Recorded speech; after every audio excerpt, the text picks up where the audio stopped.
Hello, c'est HR, votre chroniqueur. Alors aujourd'hui, je vais vous parler d'un film coréen. Un film coréen que je viens de découvrir. Il s'agit du film Hansan, la bataille du dragon. Avant d'aller plus loin, n'oubliez pas, si vous n'êtes pas abonné, pensez à le faire. Pensez à la cloche des notifications. Si vous aimez ce qui suit, n'oubliez pas, liker et partager. Let's go! Est-ce que la formation en aile de grue va nous assurer la victoire? Tous les navires, à la guerre. À tous les navires, à l'abordage!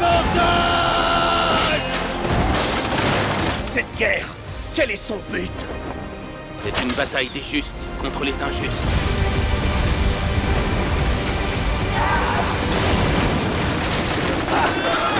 Faites feu!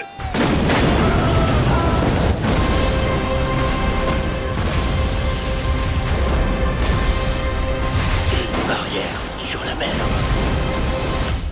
Alors l'histoire est la suivante. Nous sommes en 1592. Vous avez compris, c'est un film historique. Nous avons un amiral coréen, Yin Chun-si, qui prend la responsabilité de démarrer la bataille d'Hansan, avec bien évidemment la mise en œuvre de son bateau Tortue. Alors honnêtement, avant ce film, je ne connaissais pas du tout ce qu'était un bateau Tortue. Alors en termes d'histoire, il s'agit principalement de la préparation à la bataille et la fameuse bataille. Comme beaucoup de films de guerre qui représentaient des grandes batailles donc historiques. La grosse particularité de ce film, c'est que la bataille de Hansan se déroule sur l'eau. Majoritairement, donc, vous allez découvrir une bataille navale. Honnêtement, c'est le plus grand film en termes de bataille navale que j'ai pu voir. Le réalisme est à couper le souffle. Alors, en ce qui me concerne, je trouve que c'est toujours intéressant de découvrir des reconstitutions historiques. Ce film relate donc une grande bataille entre le Japon et la Corée. Et vous allez vous apercevoir, comme dans la majorité des films asiatiques, les moyens sont là. Et j'estime qu'il y a vraiment un côté très minutieux par rapport au décor, par rapport aux costumes et surtout la réalisation des bateaux. Juste la reconstitution des navires, avec chacun leur spécificité, c'est incroyable. Et surtout pour tous les aficionados de bataille navale, vous allez être subjugués par les détails scénaristiques pour vous présenter les stratégies militaires. Vous allez totalement être impressionné par l'ampleur de la bataille finale. De même que toute la logistique qui a été mise en œuvre pour vous la présenter. Alors oui, c'est un fait, le Japon et la Chine donc sont des aficionados donc de grosses reconstitutions de bataille. Mais celle-ci, qui est le premier film de cette ampleur coréen que je découvre, c'est réalisé avec les mêmes moyens que font les Japonais, les Chinois et les Américains. C'est un véritable blockbuster. Navire, à l'abordage! C'est du pur grand spectacle asiatique. Vous allez en prendre plein les yeux. Alors concernant les plans séquences, ils sont de toute beauté. Alors oui, il y a un côté très conventionnel, très convenu, c'est sur la préparation de la bataille. Il y a plusieurs protagonistes qui sont filmés de façon très classique.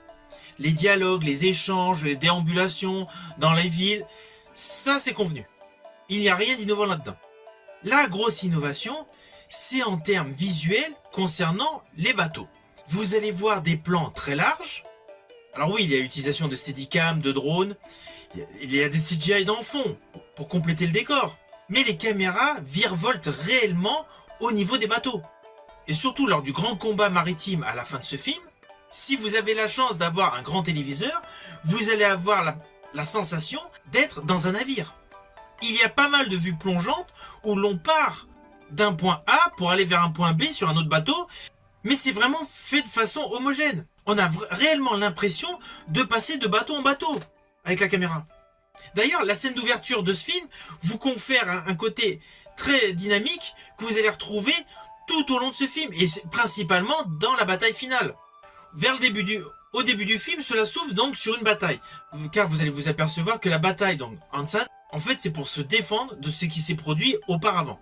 Donc vous avez une présentation assez succincte des premières batailles qui ont été faites, et il y a un beau cachet d'images, une belle photographie avec un tir à l'arc. Alors oui, vous allez me dire, la flèche qui avance, on avait vu ça dans Robin des Bois jadis avec Kevin Costner. Mais là, la fluidité de l'image est 100 fois supérieure, et surtout ça vous donne un mini aperçu de la fluidité des travelling, des caméras que vous allez avoir durant les combats maritimes. On a constamment l'impression que la caméra se balade au milieu des soldats. Et alors oui, les figurants, ils sont légion. C'est impressionnant, même s'il y a eu des duplications informatiques. En plan rapproché, on s'aperçoit qu'il y a vraiment beaucoup de figurants. Et forcément, cela confère à l'ensemble beaucoup plus de réalisme. Alors côté casting, le casting est impressionnant en termes de stars de Corée du Sud. Moi personnellement, je ne connais qu'un seul acteur. Il s'agit de Park Hae, que j'avais vu en 2017 dans le film Fortress.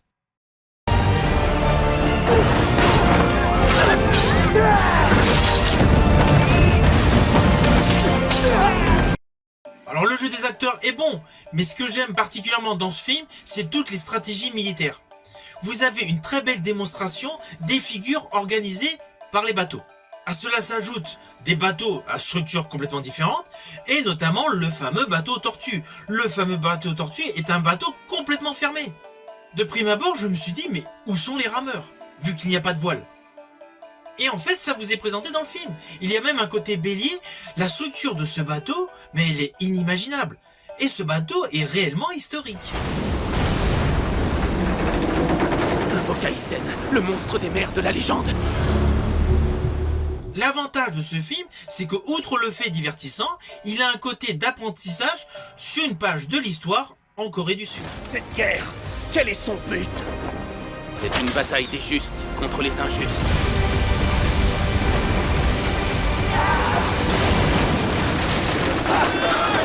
Faites feu!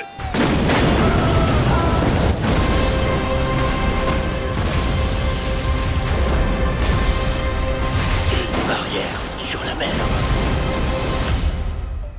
Alors au final, vous avez compris, j'ai aimé ce film. C'est un film que je conseille à tous les aficionados de films de bataille navale.